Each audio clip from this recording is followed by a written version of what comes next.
All right, number 12, we have a trinomial times a trinomial. So we have a 3-piecer times a 3-piecer. That's going to give us 9 total pieces. But then final answer, some of them will combine. So let's see what happens. I'm going to distribute the n squared through to that n squared. N squared times n squared is what? N to the 4th.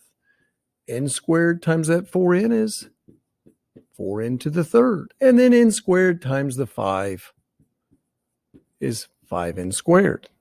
Now who needs to be distributed? Well, this 2n must. 2n must be distributed there. So 2n times an n squared is 2n cubed. 2n times the 4n is 2 times 4 is 8, and n times n is n squared.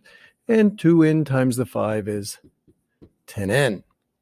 Now, we're going to have to see if we can squeeze this last bit in here because we still need the 3 distributed through to each piece. 3 times n squared, 3n squared. 3 times the 4n, 12n. And then finally 3 times the 5, 15.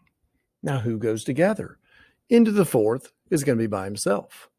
We have 4n to the 3rd and 2n to the 3rd. No more n to the 3rd, so that's what?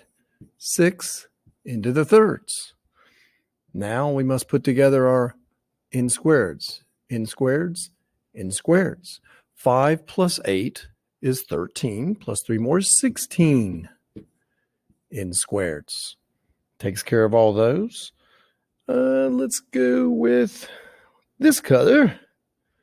We have 10n and 12n, which will give us 22 n's. And then finally, we have just the number 15. And there's our answer. Notice you have an n to the 4th, an n to the cubed, an n squared, an n, and then just your number. So, yes, it takes a little time, and you have to be very careful or it's easy to make a mistake.